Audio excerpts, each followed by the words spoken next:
I've been fortunate enough to travel all over the world during my hunting expeditions. And the one thing you'll never find me without is a guitar. I take it with me everywhere I go.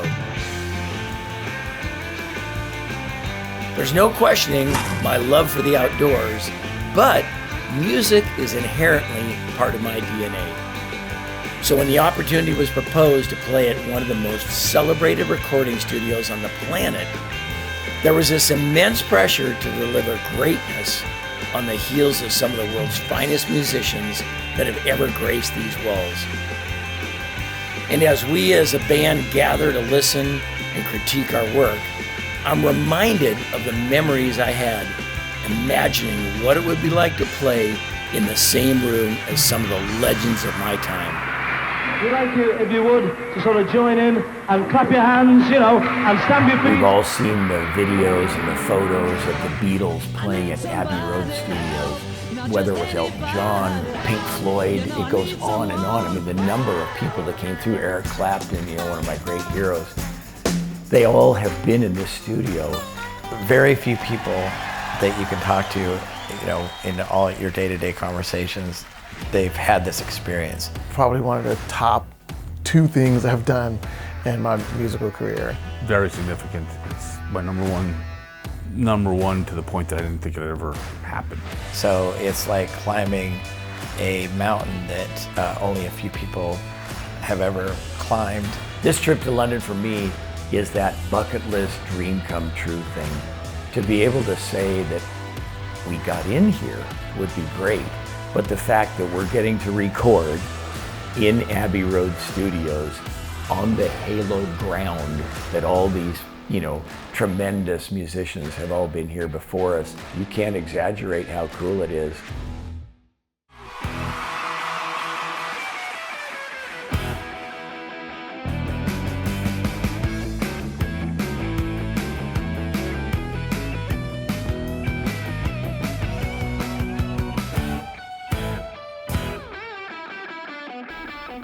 So for me, music was one of those things that we grew up with. My dad was a piano player.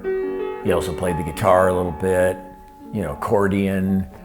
But once I discovered music, specifically like the Beatles and Rolling Stones, Chuck Berry, stuff like that, I got a guitar and had a great time doing it. And all of a sudden, playing in bands had some side benefits. I'm Monty Smith, and I've been playing music since I was about 8 or 9 years old. Been playing professionally since I was 16. Bounced between playing music and being in the freight business. This trip in particular means a lot because I get a chance to play music with my brother Al. He had such a big influence on my musical career, indirectly and directly, when I was growing up. He actually had a 45 of the Beatles. One side was Rain and the other side was Paperback Writer. And when I heard that 45, I was like, I don't know what that is, but I want to do that. That's really, really cool. So even before I knew really what went into doing music or anything like that, and that was kind of the indirect part. But then later on, with Al and my other brother Norm playing music, and our dad, of course, to actually play music with them, it was a big part of it. When it was his 70th birthday, I was talking to Shelly, his wife, and I was like, what are we gonna do? We gotta do something special. We have to do, something epic. Monty, through some connections, which I probably don't want to know who they are or what happened or how we got them. And here we are. I didn't cry, but I did definitely get choked up when they told me that we were going to get to record at Abbey Road. And then even the next morning when I woke up, I was like, let me see what that says. Yeah, Abbey Road, July. I'm going to record at Abbey Road, yes! Along with my brother Alan, we've got 2 other musicians, first-class musicians. We've got on drums, CJ McRae. And CJ and I have worked together for about 3 or 4 years, and we actually have 4 different acts that we perform in the Northwest. I started playing drums probably when I was about 15 years old. And I just kind of gravitated to the drum set after that. I was started in marching band, played with some teachers at a talent show. And a couple of guys that had a band saw me play and they said, hey, we want to join the band. So I was like, okay, no problem, no drum set or anything. So I was able to coax my mom into getting me a drum set and was in that band for quite a while. I've been to 3 Super Bowls and played around the Super Bowl atmosphere with the Seahawks drumline. But yeah, this is the cherry on top. And then on bass, we've got Bob Mccoy. And Bob, he was a friend of a friend, one of those deals where we had been in parallel, but never had actually met till probably about 6 or 8 months ago. And it's been one of those deals where you meet somebody and you're like, I feel like I've known him forever. Started playing music when I was 9, started working in nightclubs when I was 13. Played in bands throughout high school. In my 20s, ended up on the road and ended up in Seattle, and that's how I ultimately met Monty.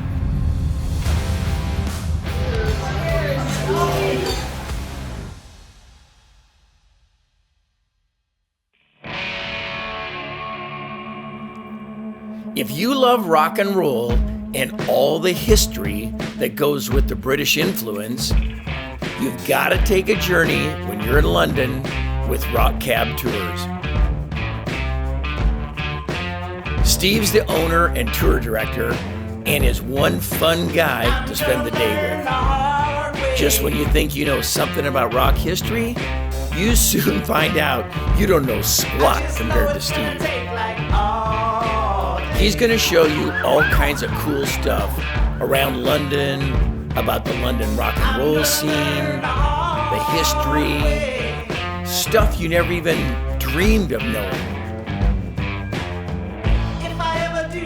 Get to go see Freddie Mercury's mansion.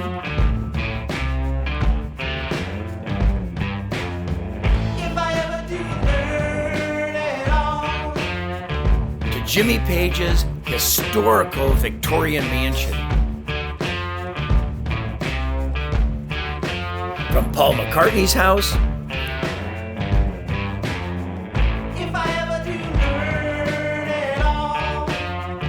how about John Lennon's flat?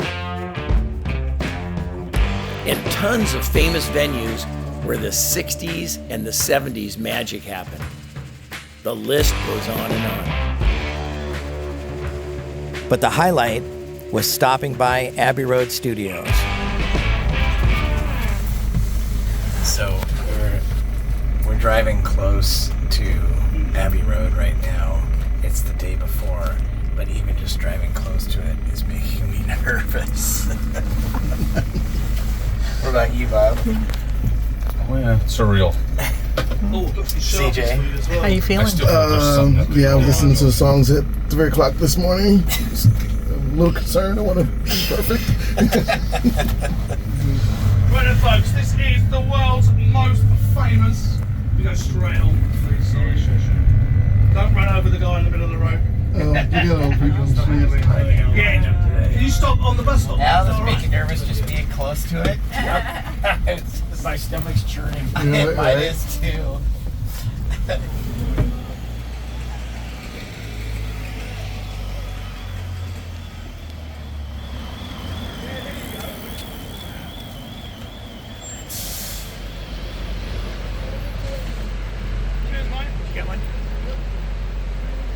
See you tomorrow. Right there. See you tomorrow, Monty. No entry. They're not going to let us in. Isn't this something? It's pretty crazy. It's too bad we can't get in there, though. I mean, I know it is kind of a dream, but you'd think that they would just invite us in or something, but Don't they know who you are? apparently not. But you know, someday we could end up. You never know.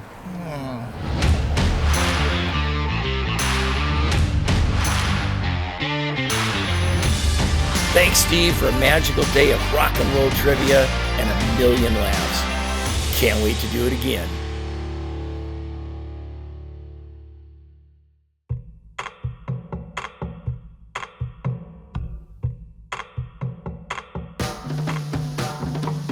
On the cab ride to the studio, laughter mingled with tension. It was definitely getting real at this point. It wasn't until we finally got into the cab to ride from the hotel to the studio that it really hit me. Here we go. We're about to record music in Abbey Road Studios.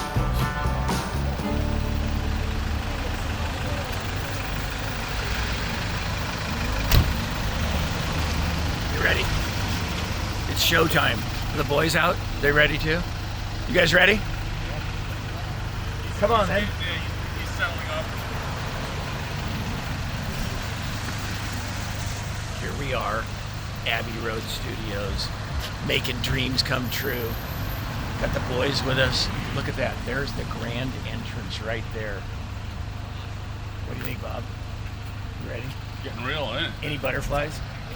I just said my heart rate just went up. I was like, hey, my heart rate just Okay, went now up. remember, same beat. Same beat. Just because your heart rate's up doesn't mean we want to speed anything up. Come on, Imagine running into you guys here. All of a sudden, we're going to be in there. CJ's heart rate, he says, is going too fast. We're going to be trying to go like, slow down, I can't sing that fast. What's the name of the song again? Yeah, exactly. Yeah. The song's called Slow Down, Let's Speed Up. All right, let's go make this happen. It felt surreal to walk where so many legends had treaded before us. I kept reminding myself to treat it like any other day in the studio. Easier said than done when it's Abbey Road, of course. I'll do anything in this. Standing at the top of the stairs and looking down on that massive studio. Look at this. I mean, this is where it's all happened. Pretty amazing. Like the smile that I see on your face. Wow. Think of the magic that's happened in this room through the years. I'm Seth, by the way. Hey, Seth. Alan. Yeah. Monty. Monty. Yes, nice to meet you. That's CJ there. Yeah. CJ. Bob. Yeah. Once in the studio, we focused on getting past our initial excitement. We wanted to record like the Beatles, live and all together in one room. Two different amps here. One is a Vox and one is a Fender. And each one has a unique sound. So Al's going to run through the Fender today, and I'm going to run through the Vox, and we'll see how that goes. We may switch it up. Who knows? Our primary goal was to capture the tracks of bass, guitars, drums, and even a little piano.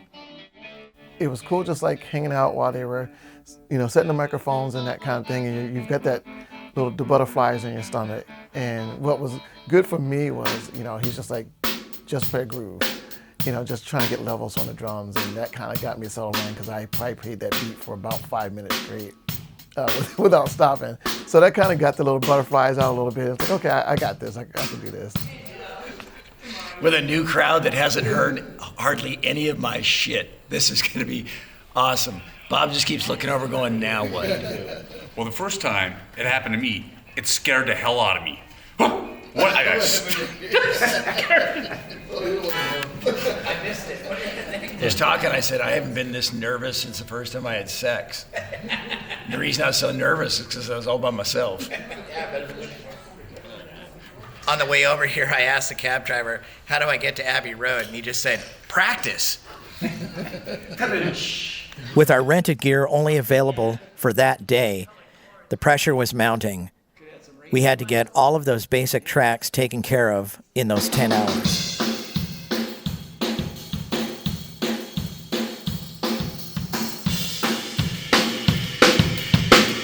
Everything starts with the drums. You can punch in everyone else later if you need to. They can do things in sections. But for the most part, the drummer has to get right from beginning to end all the way through. A friend of mine, Rich Redmond, he's the drummer for Jason Aldean. And he says his goal is always to get it done in 3 takes. I don't think he's done more than 3 takes on any of Jason Aldean's albums. And that's just incredible. So I went in here trying to do that, and maybe one song I got in 3 takes. It's tough to keep that focus and keep that concentration and keep the energy up. What's that line there? Whatever that line is, it's that one. Okay, before we go into the chorus, essentially, or the Actually, is it before the turnaround, before the intro. Yeah. Yes, before the intro. Okay. Right. So you want him to take it each of those times. Just the second. One with both of the verses. No, just the second one, just that one, Just that one time. spot. Yeah. Okay. Yeah. Okay. Now all the rest are you. Gotcha. We're getting there. The guitars are spot on. I don't know about you guys. Yeah. I I missed like 5 spots. That's the worst take we've ever had. Is that just a kiss of death? I was trying to go I was trying to stay with that, thinking about that instead of Yeah. All right. Let's. I am very much a go with the flow, and I think that's just part of being a professional. So maybe brothers, Monty, Monty and Alain, big butt heads, but me and Bob have only been playing together for a short time, but I don't ever see us having any kind of issues. You guys are still practicing. Well, we kind of are. Yeah, I'm kind of. Technically.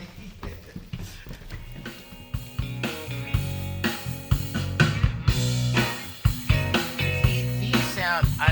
I think these sound really good. There's a great harmony. Oh, what stressed me out about the engineers is when we come back up to listen to a take and they're not saying anything, and their silence was like, oh, what's their opinion of it? Oh, yeah, sorry. Yeah, I think Al's pushing it too, and I might be behind on it. Is that because I'm doing it? It's making everybody else drag. Does it sound like it is? I think you can fill in on top of it. I mean, we were talking about going with those clean chords. Yeah. And then you can always put something over top of it rather than it being more. Yeah, big but stroke. what I'm worried about is because when I'm physically playing it right now while we're recording it, that it sounds like it's dragging everybody back. Like you guys are listening to it and pulling back because I'm so far. I'm intentionally behind it. Once we got kind of settled in and got going, it just sort of became another. The idea of oh my God, I'm at Abbey Road kind of went away. Now we're just at work.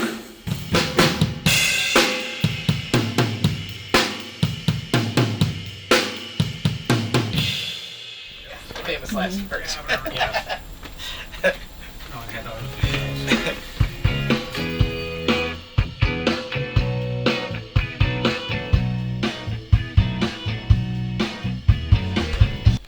Take 379 coming up. But While we're always making music, we really wanted to do something that was going to be special. So we're doing a couple old Beatles songs, trying to put our stamp on it, something different. And we've got a song of our own that we're going to do as well and put it out to the public, and hopefully they enjoy it as much as we're enjoying creating it here. I want to take it from that last one. Yep. Just before that. Yeah. I just do the outro. Might have to copy paste. Yeah. I mean, I don't think that he accented it either.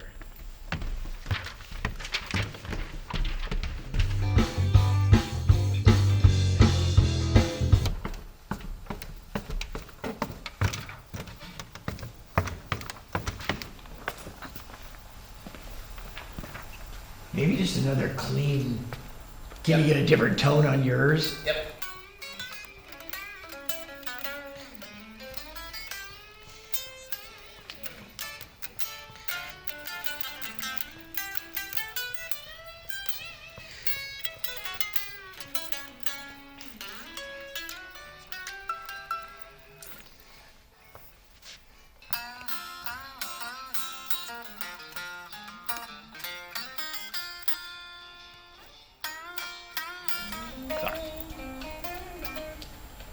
Thank you. I've got the driver on. Okay, great. They're already warmed up. You gotta give me a little lovin', give me a little lovin'.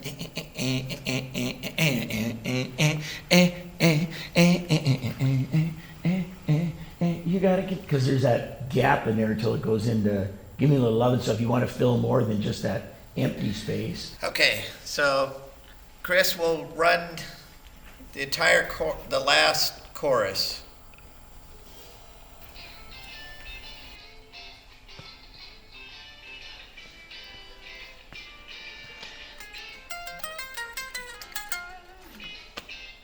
Those are all good. They're all keepers in my book.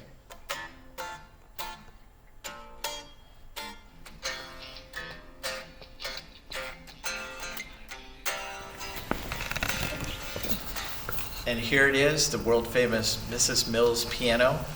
It's been used on countless hit records, mainly the Beatles, but numerous other ones, and it sounds just like this.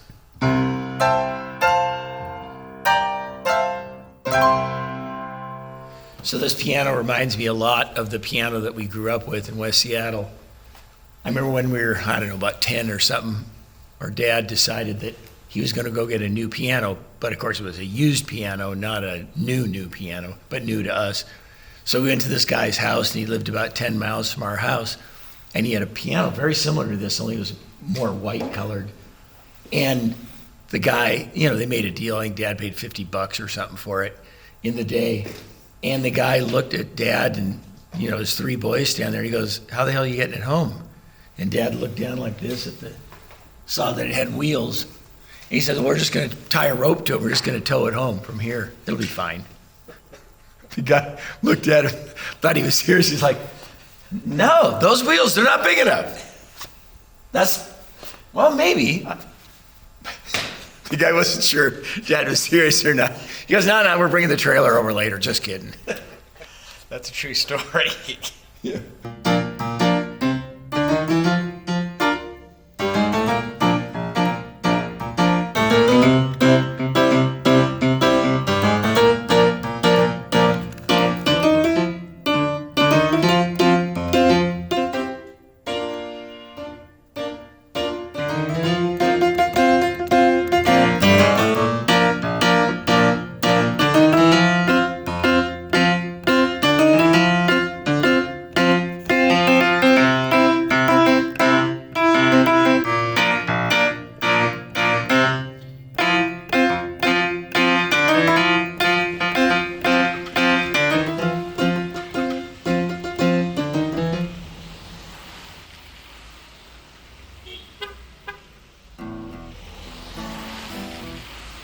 Day 2 is all about vocals and tweaking the mix and the final production.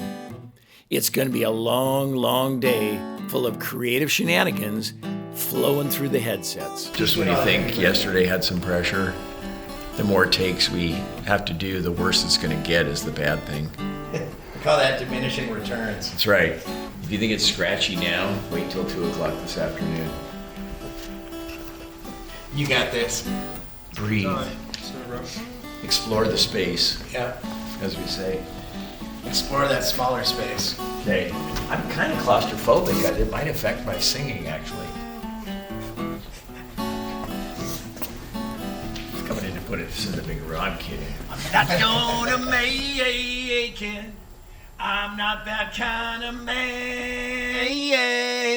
The great thing with coming to Abbey Road with Monty, my brother, is that he's already so experienced in not only the music industry, but the recording industry as well. So he knows all the tricks and all the magic that makes music happen. It's really an advantage for me to be able to tag along with these guys and have him as the guy who's running the show.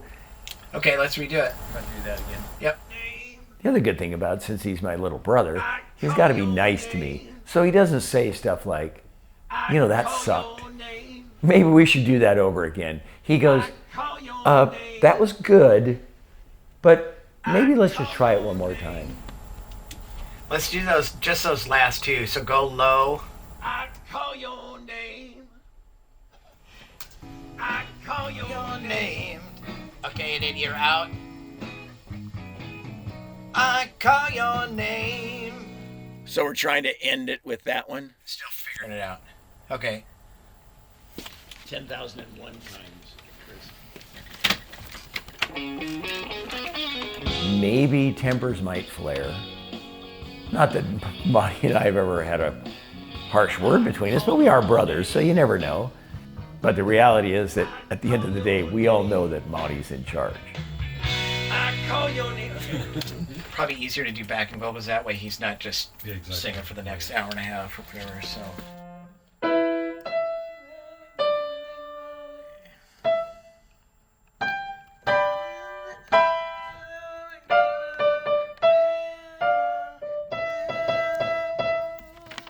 Got it.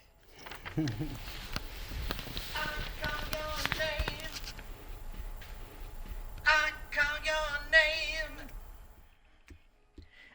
call your name. I call your name. I can't go on. There's always the risk that you're going to have the creative differences. That comes with doing any sort of music with other people. Can you hear me? Yeah. Don't carry out the end of it. Yeah, so there should be those harmonies that I did. Yeah, they're fine, but it just seems like more of it or something. It goes from the big harmonies to just two-part or whatever that is right there. Okay. And we both are opinionated, which is great because that's part of the process. You can turn to each other and ask, well, what do you think? And if we both agree on it, I know that it's a winner for sure. PC, got your old Mac, got your new Mac.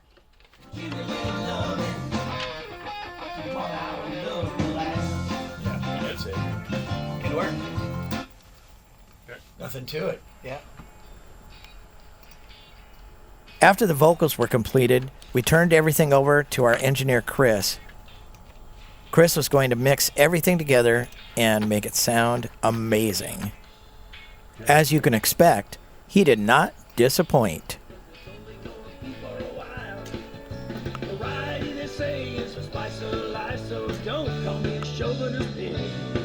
You can get my attention by wearing extension or get yourself a room full of wigs.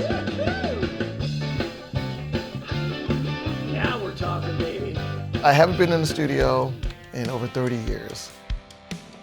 So coming into a studio of this magnitude has been an absolutely awesome experience, and I'm so grateful for Monty and Alain. And those guys they've played with, and they've seen many drummers, and they could get pretty much whoever they wanted.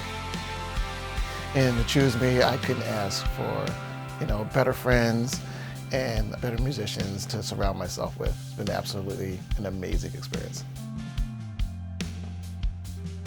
I'd just really like to thank the Smiths for putting this all together and making this happen, and giving me or us the opportunity of a lifetime to be able to come here and record and breathe in the same air that the Beatles arguably breathe, walk in their footsteps and do some of the things that they did and go through the same processes that they did.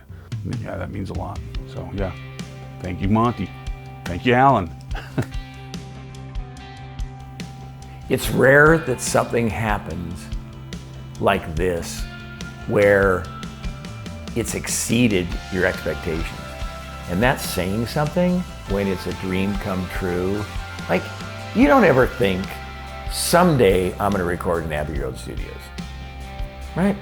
I'd just be happy to record in a studio. The reward of having been here, it's been a complete blow away, over the top, volcanic eruption of, just fun, and everything has gone great. I mean, I don't have a black eye. Monty and I didn't get in a punch. Bob and CJ still like us. So I think overall the thing came out pretty dang good, and I'm happy about it because I gotta say I was a little nervous on the way over on the airplane, so it turned out great. The big takeaway with this is that it was an amazing experience. It's what I had hoped for and then some. And being able to record music and seeing my brother,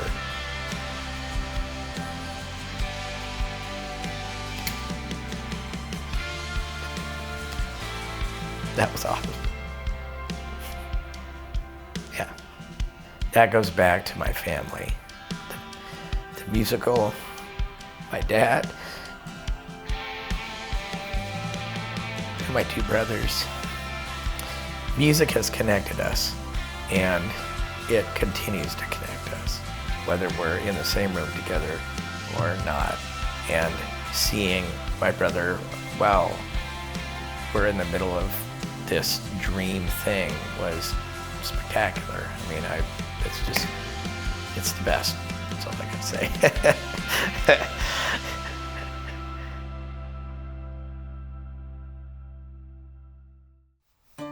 It's pretty hard to get over the fact that we're in this room.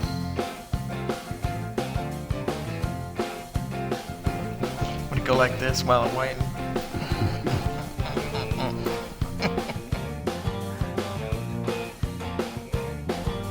Because everything else is real, I mean, it's just locked in. But that... Can you hear that one mistake you make after that second line? Does it bother you? Yes, it does. Over and over again. Hey, well, you know, if we're talking about changes, though, I do think, though, after all the work that CJ put in, there should be more cowbell in there than just that little bit that's in there. Say hi to CJ, lead cowbell. Yeah. Come all the way to London just to do one thing. I had one job, and did I do it well? One take. Yeah. I tell you, the one take wonder. I had one job. No. What? We need more soul. CJ, what are you doing? Let's go, man. You're supposed to be down in the main studio exploring the space, working on some cowbell. More cowbell. Let's All right, go. I need more cowbell. Come on. Let's do it.